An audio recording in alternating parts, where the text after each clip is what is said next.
Todas, es un placer para nosotros, todos los que estamos aquí, reanudar el Congreso. Ahora iniciamos la última sesión de este Congreso que se inició ayer y lo que nos corresponde esta tarde es una sesión sobre comunicaciones referidas a distintos aspectos de las relaciones entre América Latina, Caribe y Unión Europea y que corre a cargo de 5 comunicantes, alumnos y profesores, investigadores de diferentes universidades españolas.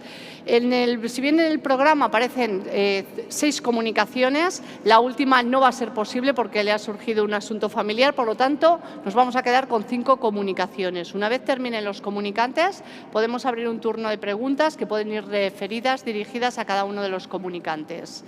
Bien, vamos a empezar la primera comunicación que corre a cargo de Miguel Gómez Gastiasoro, de la Universidad del País Vasco. Buenas tardes, Miquel.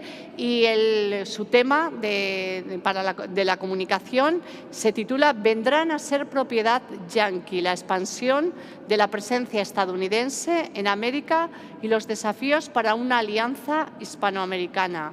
Todo se centra en ese periodo histórico entre 1840 y 1860. Muchas gracias, Miquel. Puedes tomar la palabra.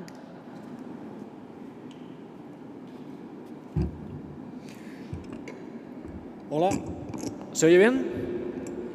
Bueno, pues muchas gracias y muy buenas tardes a las y los resistentes que habéis quedado en esta última sesión.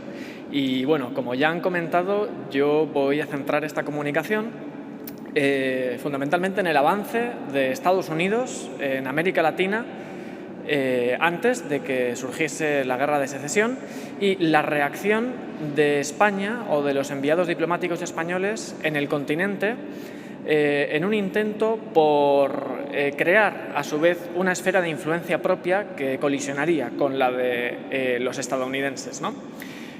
Bueno, comentar que es una parte de la tesis doctoral que estoy realizando bajo la codirección de Óscar Álvarez Gila y Virginia López de Maturana Díguez, ambos de la Universidad del País Vasco, y que se encuadra también dentro del grupo de investigación País Vasco, Europa y América, Vínculos y Relaciones Atlánticas.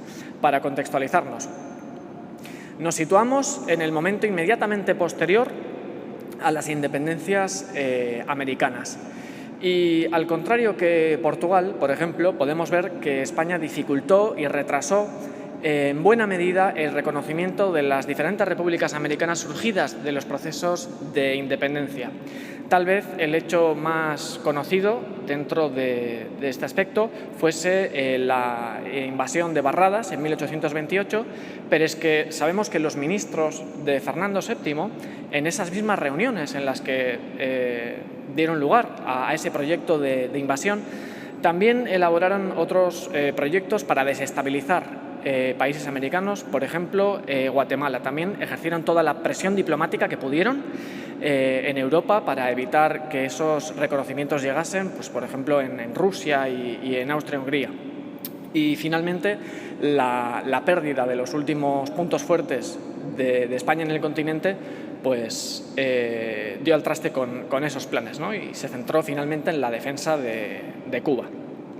Por otra parte, tenemos a Estados Unidos, que ya en el periodo en el que se va a centrar esta comunicación era toda una potencia regional, que había obtenido su independencia en 1783, que había estado en una constante expansión ya incluso antes de conseguir esa independencia y cuya proyección de poder traspasaba el Caribe y llegaba incluso a América del Sur, como digo, antes del estallido de la Guerra de Secesión, ¿no? A pesar de que el reconocimiento de las independencias americanas se postergó en España, finalmente llegó, y llegó de la mano de antiguos liberales exaltados, convertidos en moderados, que dentro del gobierno de María Cristina recuperaron parte de esos proyectos de confederación o de reconocimiento de las independencias que consideraban otorgarían a España un lugar privilegiado dentro de los mercados americanos. Además, España tenía otra serie de necesidades, por ejemplo, defender Cuba. No es extraño, pues, que el primer país, o la primera república reconocida como independiente por España fuese México, en 1836. Era la más grande, la más poderosa, pero además también podía amenazar Cuba. Por ello, una de las cláusulas secretas de ese tratado de reconocimiento era la defensa de Cuba. El segundo país, aunque pueda resultar curioso, fue Ecuador, en 1840. ¿Por qué Ecuador? Desde luego no era una república particularmente poderosa, ni grande, ni interesante a priori. Pero resulta que la importación de cacao que se realizaba desde Ecuador estaba fundamentalmente en manos de españoles o descendientes de españoles. Y ello supuso un aliciente para llegar a un acuerdo de reconocimiento con la República Andina. Además, España trató de desplegar allí varias de las líneas de acción que se habían planteado en los gabinetes moderados de María Cristina. Básicamente, se pretendía conseguir una alianza con los sectores conservadores de la política ecuatoriana, ejercer una defensa de los intereses de los comerciantes españoles y también ganar un partido adepto a España, por ejemplo, consiguiendo que descendientes de españoles se convirtiesen de nuevo en ciudadanos españoles, súbditos de la reina de España. Ahora bien, Estados Unidos también movía ficha, ¿no? Si ya antes de la época de las independencias contaba con presencia en varias repúblicas americanas pues por medio de corsarios o comerciantes, y después durante las guerras de independencia por medio de traficantes de armas o mercenarios, en la época posterior a las independencias encontramos préstamos de Estados Unidos, encontramos presencia estadounidense en la pesca de la ballena o la caza de la ballena y de las focas en América del Sur, también la búsqueda de guano, un recurso imprescindible para ellos, dado que su frontera agrícola no dejaba de extenderse, y también en la construcción de infraestructuras que resultasen clave para el entramado comercial estadounidense. Hoy en día todos sabemos que el Canal de Panamá está en Panamá, evidentemente, pero hubo un momento en el que este canal fue proyectado en Nicaragua y ello dio lugar a toda una serie de tensiones entre Estados Unidos y el Reino Unido, ¿no? Estados Unidos invocando la doctrina Monroe como una forma de asegurar la independencia y la soberanía de los americanos en América, y el Reino Unido pues utilizando algo conocido como la diplomacia de las cañoneras, que veremos más adelante. Desde la perspectiva de los diplomáticos españoles,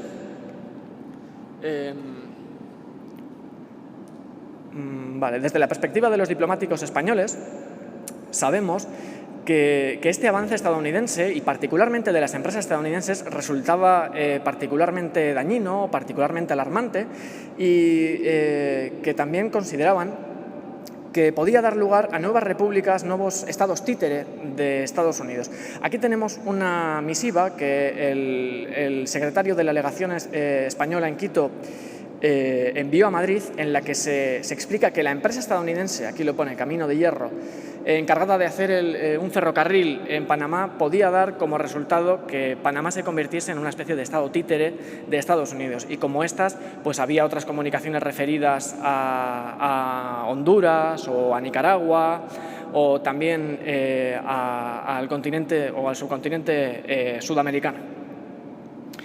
La amenaza estadounidense también se presentó en forma de intervenciones armadas de una baja intensidad, esta diplomacia de las cañoneras que ya he mencionado, y llegó al punto de capturar ciertas islas, las Islas Chincha, por ejemplo, para hacerse con ese guano que he comentado, y también incluso a elaborar un proyecto de protectorado en las Islas Galápagos para así poder controlar a Ecuador. Fue la presión internacional la que evitó en 1856 que este proyecto fuese llevado adelante. Pero el plan existió y contaba con el apoyo de Washington. Además, el control de las infraestructuras, particularmente los ferrocarriles, pues resultó muy importante. Aquí tenemos otra misiva del mismo secretario de Estado, en el que se explica que Estados Unidos está tratando de llevar a cabo expediciones piráticas. Esta es una misiva de tantas en las que se explican estos proyectos que podríamos encuadrar dentro del filibusterismo, pero con un apoyo más oficial, tratando oficialmente de proteger los intereses de los estadounidenses desplegados en aquellas regiones, pero extraoficialmente de hacerse con la autoridad en determinados puntos clave de la geografía americana. ¿Cuál fue la reacción de España? Bueno, dos. Podríamos clasificarlas así. Una, el ejercicio de la fuerza y el intervencionismo, esas famosas campañas exteriores del gobierno largo de O'Donnell, por ejemplo, la de la República Dominicana o la guerra hispano-sudamericana. Y dos, la creación de una Unión Hispanoamericana en oposición a Estados Unidos y al Reino Unido.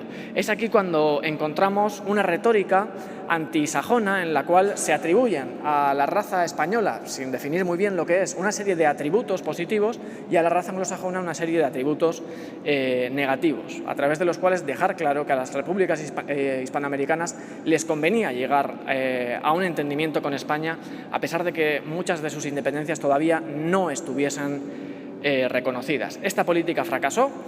España carecía del músculo comercial necesario para ello y además las medidas de fuerza conllevaron una pérdida de prestigio que España arrastraría prácticamente hasta finales del siglo XIX, cuando surgió el hispanoamericanismo, de nuevo como oposición al avance de Estados Unidos. Entonces, las conclusiones son las siguientes. España carecía, por una parte, de músculo económico e industrial, es decir, del atractivo para convertirse en un socio comercial preferible a los Estados Unidos o al Reino Unido, por ejemplo, y al mismo tiempo también carecía de músculo militar para hacer valer su voluntad por encima del de las repúblicas hispanoamericanas. Eso ha sido todo. Muchas gracias.